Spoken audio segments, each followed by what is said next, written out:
Pourquoi devrions-nous aller voter massivement ce dimanche 24 mars 2024 dans l'ensemble du territoire national sénégalais et à l'étranger? Amis followers, cela fait plus d'une année que je n'ai pas fait de vidéo, malgré les incessantes demandes. Il est des moments de l'histoire d'un pays durant lesquels chacun devrait prendre individuellement ses responsabilités. Il en a été ainsi à un moment où les brimades se sont multipliées, les cambriolages, les restrictions de liberté, les emprisonnements, tous azimuts, de toutes les voix discordantes. Vous avez été témoin, malgré la coupure d'Internet, de tout ce qui s'est passé sur l'espace politique sénégalais. Mais à un moment, nous ne sommes pas politiques. Nous ne pouvons pas porter, au-delà des hommes politiques, les combats purement politiciens.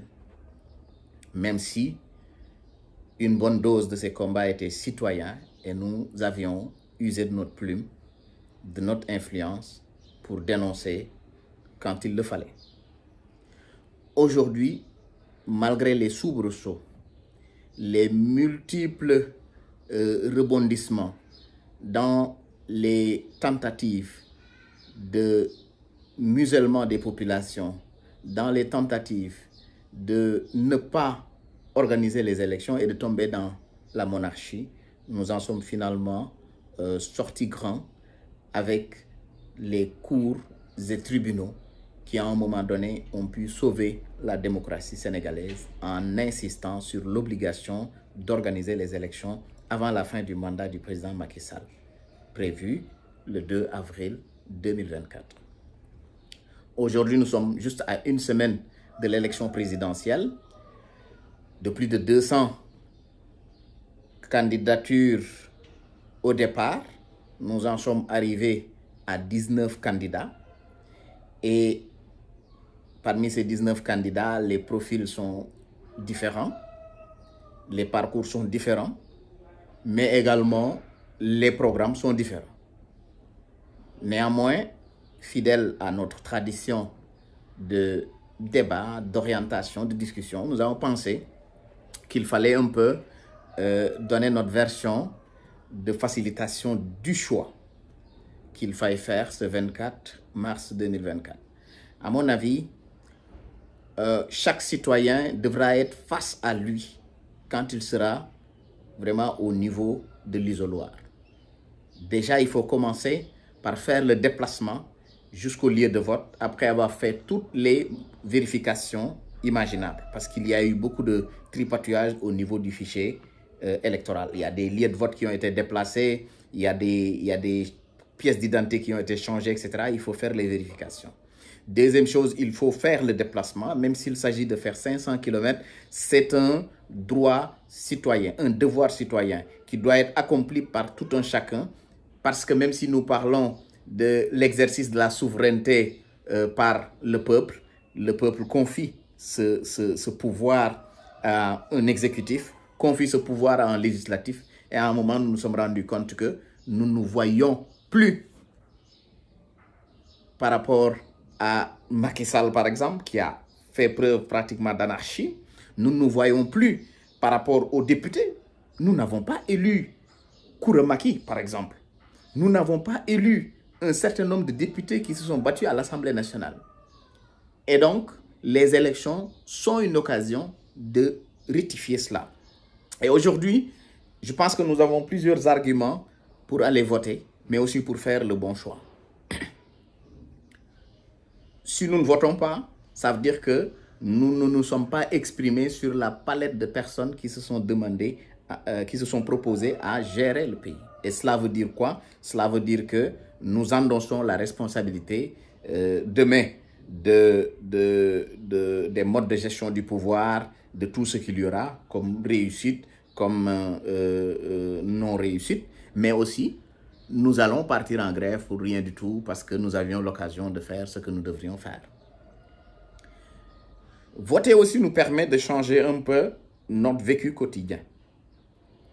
Aujourd'hui, le chômage est une réalité. Macky Sall, à la dernière campagne électorale présidentielle, avait proposé 1 million d'emplois. Il s'est ravisé pour changer et revenir à 600 000 avec le programme 100 000 logements qui pratiquement n'a aucun résultat qui puisse être palpable ou proposé en matière d'emploi. C'est plombé. Aujourd'hui, on parle de Qataris qui doivent reprendre cela, alors qu'ils avaient bouclé pratiquement le processus. Donc tout cela montre aussi qu'on ne rend pas compte. Tout cela montre aussi qu'on ne nous dit pas où est-ce qu'on met les deniers publics. Vous vous souvenez du rapport Covid-19, durant laquelle, pendant une période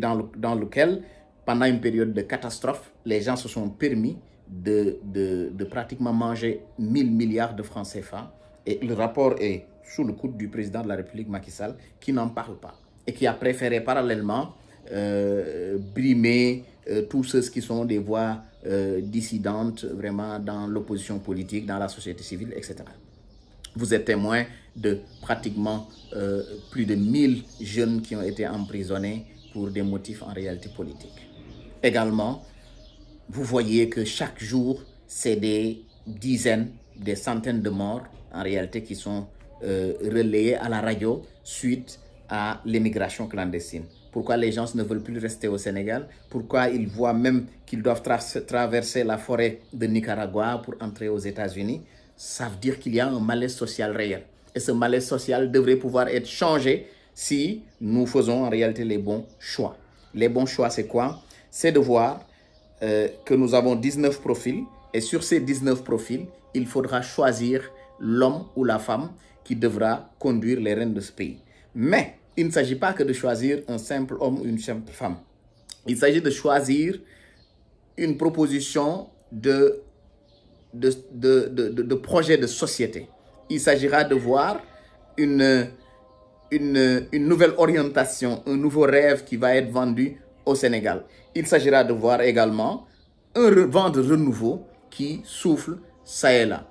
Nous sommes rendus compte au niveau des derniers soubresauts que ce sont des vieillards qui ont vécu à l'époque de Léopold Sédar Senghor, à l'époque de Abdou Diouf, à l'époque de Abdoulaye Wade et de Macky Sall, qui ont initié un certain dialogue pour repousser les élections. Ce sont ces mêmes personnes-là qui sont allées à la Cour suprême pour essayer d'invalider les élections. Et souvent, nous nous en rendons compte, dans le système, il y a des vieux qui devraient faire office de consultants, mais qui continuent à capter les ressources, les deniers publics, à vivre la bombance sans pour autant travailler. Et cela sur le dos des jeunes qui continuent à être en réalité au chômage. Donc, il faudra comprendre que la population sénégalaise, dans une bonne partie, et la population étrangère n'a pratiquement que ce choix. La mendicité est une réalité qui bousille nos rues, qui enlaidit notre système. Et pratiquement tous les Sénégalais, les honnêtes Sénégalais, dans leur grande majorité aujourd'hui, tendent la main. Aujourd'hui, les histoires de transfert monétaire, Orange Money, etc., sont aujourd'hui des prétextes pour les uns et les autres de demander à chaque fois de l'aide. Et toute une population ne peut pas demander en réalité de l'aide. Également, nous avons connu des phases de violence qui n'étaient pas admissibles dans un pays comme le Sénégal. Si on ne peut pas donner du travail aux jeunes, on ne peut pas en réalité les mettre en prison. On ne peut pas leur tirer des balles. Et on a vu qu'on a eu un système qui a pratiquement fonctionné sur cette base. Également, relativement à la dépendance étrangère, nous le savons. Nous avons des présidents qui se veulent des sous-préfets de présidents d'ailleurs, à la demande ou pas. Et aujourd'hui, nous avons cette exigence de souveraineté nationale qui puisse être incarnée. Il faut que les relations internationales soient rediscutées. Le Sénégal doit changer de posture. Et cela ne le sera pas avec une certaine catégorie d'hommes politiques. Nous le savons également, la qualité de l'administration s'est dégradée parce qu'il y a une politisation à outrance. Aujourd'hui, qu'est-ce qui se passe?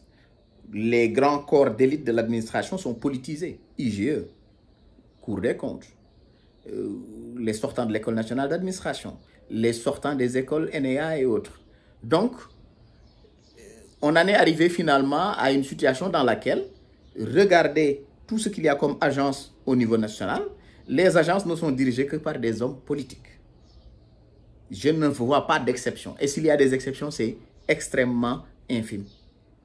L'administration est politisée et les gens ne travaillent pas. Le président fait de la politique, le premier ministre fait de la politique, les ministres font de la politique, les directeurs font de la politique, les chefs de division font de la politique. Et c'est ce qui fait que le système de l'administration publique n'est plus un système de service public.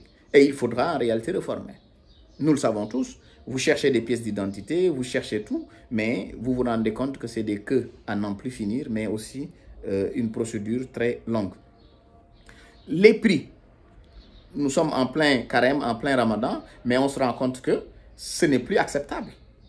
Le système de prix qui est appliqué au Sénégal n'est plus supportable par les populations. Et ça, Macky Sall l'explique par, je ne sais pas, l'Ukraine, Covid, et un peu aujourd'hui la Russie ou peut-être des velléités de Palestine, Israël. Donc, voir également nos ressources naturelles. On voit qu'aujourd'hui, il y a beaucoup de sociétés étrangères qui se sont installées. Il y a de l'exploitation de nos ressources naturelles, l'or et le reste, phosphate et tout. Mais on ne voit pas concrètement ce que cela a produit. Aujourd'hui, à Kédougou, c'est des émeutes en réalité de l'or qui se produisent. Aujourd'hui, les populations sont spoliées et voilà. Elles ne bénéficient pas réellement des ressources naturelles. Alors que le référendum d'antan disait qu'il fallait que les nouveaux droits s'exercent et que les populations avaient un certain droit par rapport aux ressources naturelles.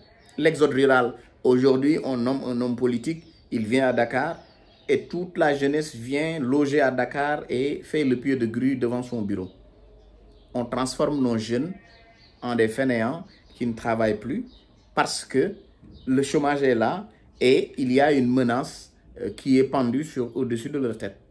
Vous ne cherchez pas parce que vous ne trouverez pas et l'emploi est donné sur la base en réalité du népotisme politique. Également, il y a eu ce qu'on appelle la fuite des cerveaux. Aujourd'hui, tout le monde veut partir. Combien de Sénégalais se sont établis en France, au Canada et un peu partout ailleurs? Et des grosses têtes qui pouvaient servir le pays.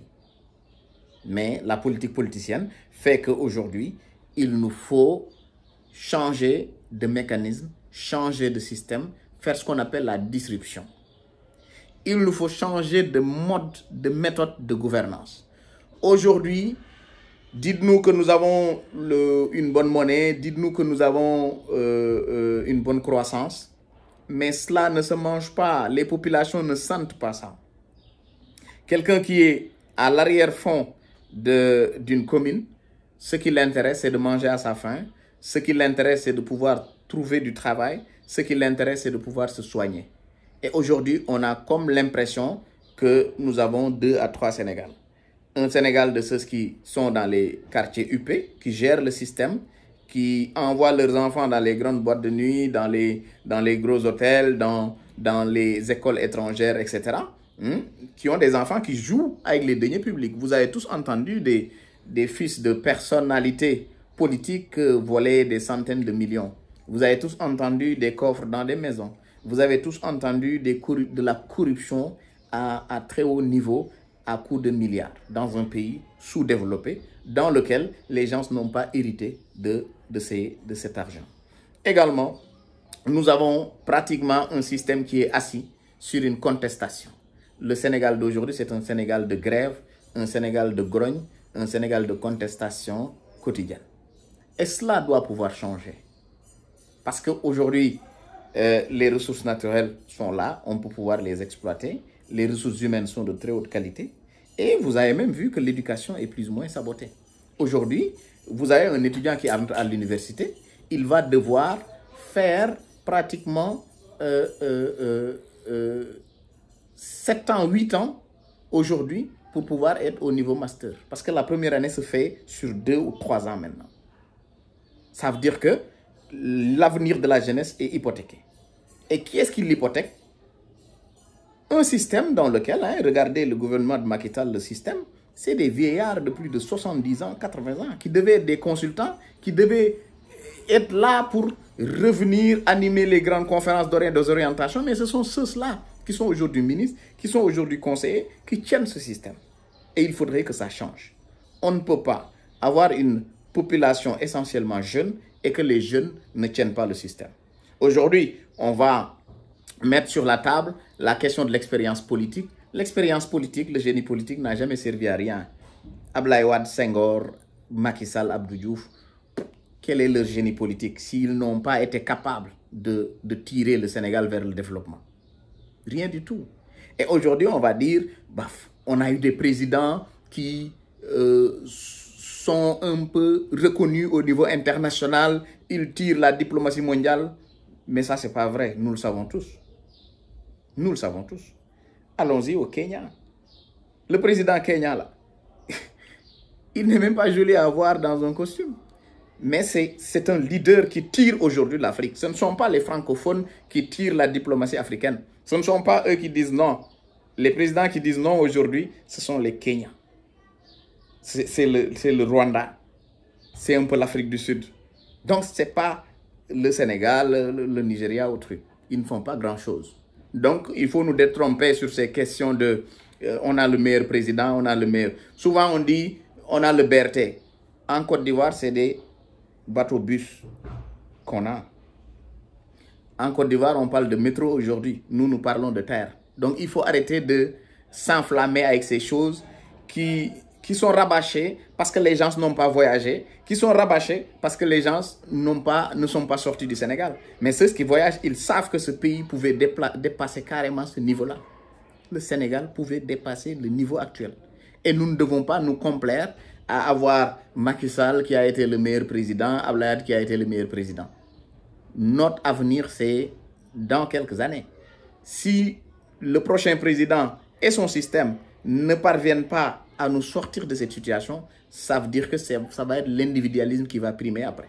Donc chacun a l'obligation de prendre ses responsabilités, d'aller voter et de voir dans le discours, dans la façon de faire, dans le background, si celui qui le convainc a vraiment des réponses à ses attentes. Nous devons sortir de cette effervescence de la campagne électorale pour un peu réfléchir à tête reposée. Parce que l'homme que nous allons élire tiendra notre destinée sur les 5 prochaines années. Et ce n'est pas du jeu. Cette situation actuelle que le Sénégal est en train de vivre doit être rompue parce que le Sénégal a les moyens d'être à 2, 3 ou 4 fois de progrès par rapport à la situation actuelle. Il y a eu de bons programmes qui ont été mis en place, mais vous savez, la mise en œuvre a été très mauvaise. Le président Macky Sall a fait ce que personne n'a jamais fait. Il a mis 450 milliards de francs CFA dans l'emploi des jeunes. Aujourd'hui, quel est le résultat? Ceux qu'il a mis là n'ont pas travaillé pour lui. C'est aussi simple que ça. Les gens ont des problèmes d'idées, les gens ont des problèmes de sincérité, les gens dépensent ailleurs l'argent. Il y a des questions à se poser, il y a de l'audit à faire. Mais, indépendamment de tout ça, il faudra changer ce système sénégalais qui est en train de nous fatiguer. Aujourd'hui, vous travaillez, vous nourrissez plus de 10 personnes, sans compter maintenant une vingtaine de personnes qui comptent sur vos transferts Orange Money. Ça ne peut plus continuer. Les jeunes doivent travailler. Ces jobs-là de basse classe qu'on vous donne, chargé de mission, ambassadeur itinérant, conseiller technique, conseiller spécial, c'est pas cela. Et c'est des choses qui changent quotidiennement. Il faut aller vers du véritable travail. Que ceux qui entreprennent soient soutenus. Que ceux qui, techniquement, peuvent apporter quelque chose au système soient en réalité associés. Et que les entreprises puissent être accompagnées pour pouvoir jouer pleinement leur rôle. En tout cas, nous ne sommes pas sur une phase de divertissement comme certains le considèrent, en riant des candidats, en essayant de narguer d'autres ou en faisant des procès personnels. Il s'agit du Sénégal, il s'agit de mettre en place un système porté par des personnes plus ou moins honnêtes, porté par des personnes qui ont de la vision, porté par des personnes qui ont cet amour du Sénégal et cette envie de tirer les Sénégalais du bas.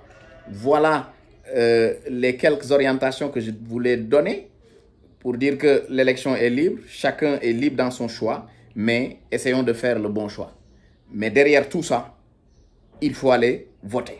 Parce que si vous ne votez pas, vous confiez votre destinée, votre futur, vous le lancez pratiquement dans le néant et vous n'avez plus droit de vous lamenter. Mesdames et messieurs, c'est un plaisir.